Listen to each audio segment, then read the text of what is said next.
Hello everyone, I'm Ankit and you're watching StudyIQ IS English. In our today's video, we'll try to understand why is Quadrilateral Security Grouping, commonly called as Quad, which is a grouping of four countries, India, US, Australia and Japan, its future is in doubt. And the reason why we have picked up this topic for our today's discussion is quite simple. Because unlike yesterday, all the previous Quad joint statements, whenever they were issued, they had very clearly mentioned where the quadrilateral grouping's next leader summit is going to happen. But what happened yesterday after the summit of foreign ministers concluded, it offered little to no clarity on when the next summit or where this next summit is going to happen. So amidst this uncertainty, there has been a marked speculation. This speculation actually tries to say that the Quad will now revert to its original form of being just a ministerial dialogue. Ministerial dialogue means dialogue between foreign ministers. And rather, the leader summit, which includes Prime Minister of India, Australia and Japan as well as US President, is not going to happen from future onwards. So what is the reason behind it? We'll try to understand. But before that, we need to understand what is a Quad grouping. How does it function? What are its objectives? But more importantly, we'll try to focus on what makes Quad different than other groupings like NATO. And in this regard, we'll try to understand what are the limitations in Quad's functioning and why there has been a speculation about its future. So this is what we are going to understand. The notes that I will be using in our today's session, you can also download them by going to a Telegram channel called as ATS Live. And while you're at it, please do not forget to subscribe to the channel also. Okay, so let us start by understanding how was Quad actually formed. It was formed back in 2004 and the reason for this formation was Indian Ocean tsunami. Now, because of the tsunami which wreaked havoc in the Indian Ocean region, including India, then the four countries which presently are the members of the Quad, India, Japan, Australia as well as US, they formed an informal arrangement in order to coordinate their disaster relief operations. But the political shape or the political twist to this grouping happened in 2007 when then Japanese Prime Minister Mr. Shinzo Abe gave the shape to this grouping in form of a Quadrilateral Security Dialogue, which commonly is referred to as Quad these days. But what you need to understand, after the initial euphoria in the late 2000s, the momentum of this group actually died down. And the reason for this slowing down of the momentum of this grouping was because of lack of cohesion among members. On one hand, these members wanted to unify and coordinate their operations, but on the other hand, it gave a picture to the China that this grouping has become anti-Chinese in its outset, and therefore all the members of this grouping were actually very cognizant of this fact, and as their strategic priority they actually diverged at that time. Therefore this grouping lost momentum after its initial phase. But everything actually reverted back to the original in 2017, because in 2017, as the Chinese economy and military grew stronger, so grew the Chinese assertion in the Indo-Pacific region. And this actually revived the quadrilateral grouping and it broadens its objective primarily in order to counter Chinese influence in the Indo-Pacific region. Now, before understanding what are the objectives of the Quad, we need to understand how is Quad different than other multilateral groupings across the world. Here you need to compare and contrast Quad with a body like NATO. For example, Quad, it is not having any kind of a structured multilateral organization. For example, many multilateral organizations, they have a secretariat and they have a permanent decision-making body. But all of these features are absent in form of Quad, which is there for bodies like EU or even the United Nations. So instead what happens that quadrilateral grouping members, they focus on expanding their existing bilateral agreements in order to include all the other members as well, in order to coordinate their operations and in order to highlight that they share some common values, and to highlight those common values, they're expanding the agreement. So in this regard, let us understand what are the objectives that Quad seeks to fulfill. Now here you need to understand in 2020, all the leaders of these Quad groupings, they met virtually.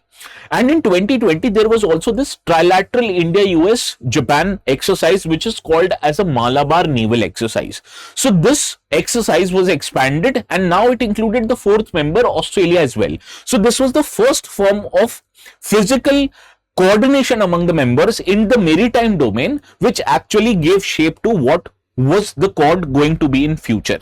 And this became the first joint military exercise in a decade which will include all these four countries.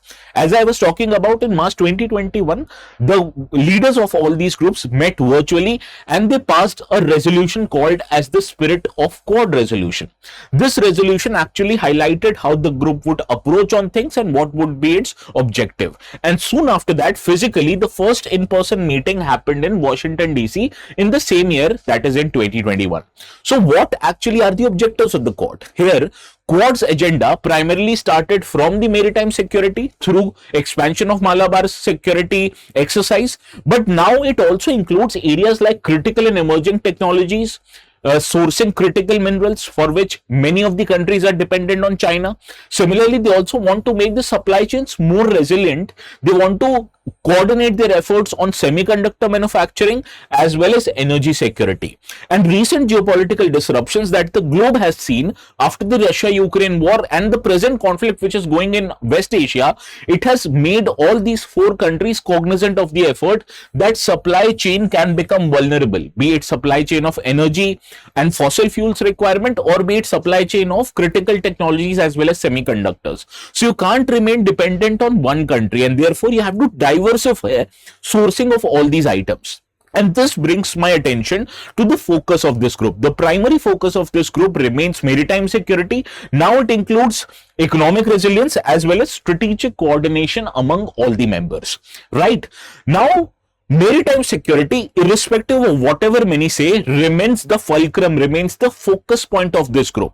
But now, growing tensions in the Indo-Pacific, primarily from the eyes that Chinese assertion has denied freedom of navigation, it has raised anxieties among the members over Chinese military expansion, infrastructure expansion in the region, which leaves little space for all these countries to coordinate their efforts, and therefore they need to unify and present a unified picture when it comes against Chinese assertion.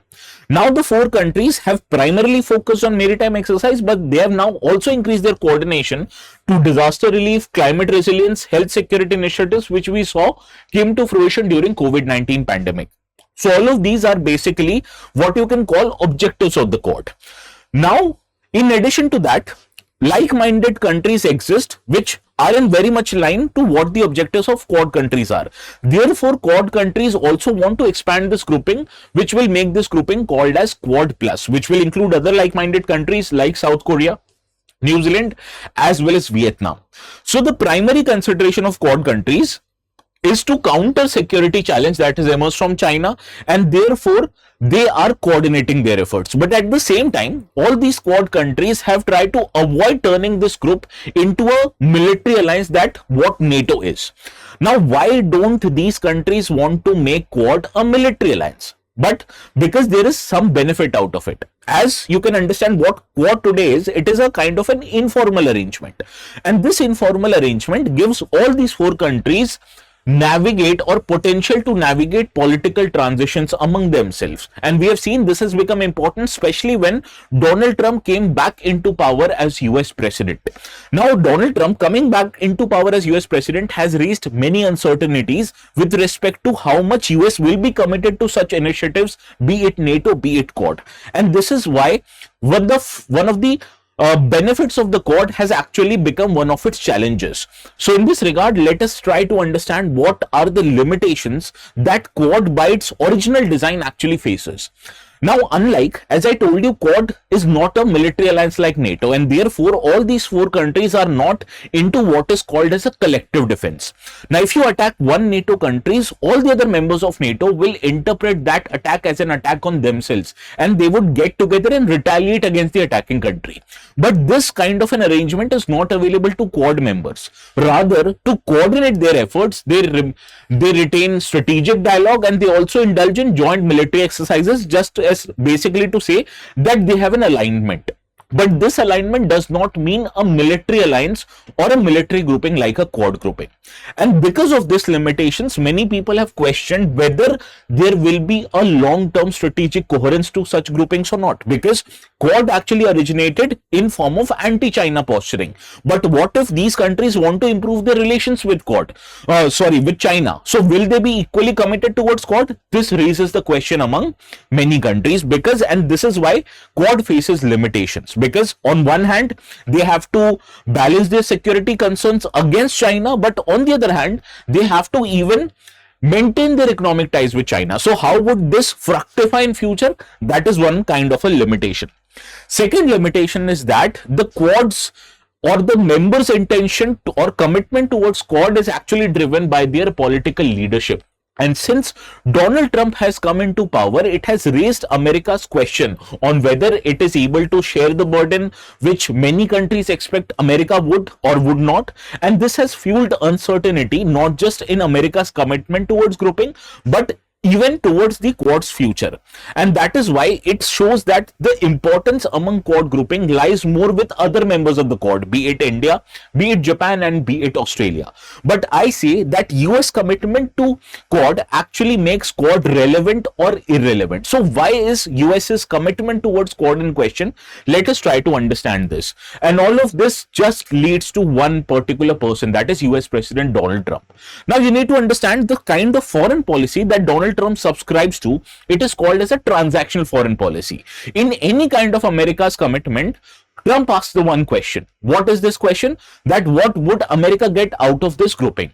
And this kind of a question marks what you can say uncertainty towards Quad commitment, because when you become a part of a grouping like Quad, you have to invest diplomatically in that grouping without expectations of immediate economic or security return. So this is kind of a long-term economic or a strategic investment. But US, under the US President Donald Trump, is not looking to make such kind of a long commitment, because US in past even has raised question on its spending in NATO. But similar kind of a question US under US President Donald Trump would not be able to make in Quad, because Quad is not a formal dialogue, right? So there is no such leverage for US President to demand the same from Quad members, and that is why the usefulness of Quad in terms of Trump's geopolitical calculus marks this a question. Similarly, there is also what you can say Donald Trump's policy of being America first. And this America first policy of Donald Trump actually comes into conflict of the wider Indo-Pacific multilateralism. Now, any Indo-Pacific multilateralism, be it Quad, it depends on the ability of US to lead such coalitions from the front and shape how the coalitions would govern itself in order to present a viable alternative to China. But America's first policy of Donald Trump runs actually direct opposite of this kind of a philosophy, because under US President Donald Trump, the administration, it has shown that they are reluctant to become the glue of any future multilateral grouping, be it UN, be it WHO, be it NATO, or even be it Quad. So until unless there is some direct or visible benefit for American politicians, they are not going to invest themselves, their diplomatic and political capital, in such groupings. And third is Quadrilateral Security grouping's original intention to counter China. On one hand, these four countries want to counter China, but on another hand, US President Donald Trump is trying to outreach or increase its outreach towards China, because since past 1 year, both these countries, US and China, have involved themselves into a complex trade negotiation in order to prevent escalation of tariff wars. So in case America makes any meaningful economic concession to China, it would make politically awkward, especially for Washington, to engage simultaneously with groupings which has anti-China posturing. And even quadrilateral grouping members know that. Similarly, their fears are actually exacerbated by the fact that while interacting with Chinese President Xi Jinping, US actually was very uncommitted towards its commitment towards Taiwan, whether US wants to ensure security of Taiwan or not, which is a long-standing US ally in line with its Chinese interaction. This poses a question even in the minds of the quadrilateral security grouping members, right? So this is why there has been questions on whether US commitment towards Quad remains the same which it was few years back, and whether there is a future actually or not of Quad. So this is why we discuss this particular topic. Now, before we move forward and solve a question that can appear in UPSC prelims, there is a very important announcement. The topic which we dealt with right now is just a topic belonging to international relations. Now, international relations got 12 questions in UPSC, some of which were very tough. So you need to have a very solid, a very foundational understanding of the subject, which you will get if you become part of P2I resolution batches. In P2I foundation batches, if you become a part of that, you are going to get you're learning not just in international relations but all the important subjects of UPSC. In addition to that, these batches are offered separately for students looking to prepare in 2027 or 2028 exams. But one thing is common among these two. If you want to take admissions to these, just go to our website, pick one of the courses, and before making the payment, if you apply this code ATS Live, you're going to get maximum discounts. Please remember, one of the batches start today itself, that is 27th of May. So do not delay your decision making. And before we conclude, this is the question I'd want you to solve. With reference to quad, consider the following statements. Do let me know which among these two statements are correct in the comment section. The ones who get it correctly would get a personal thumbs up from my side. Okay.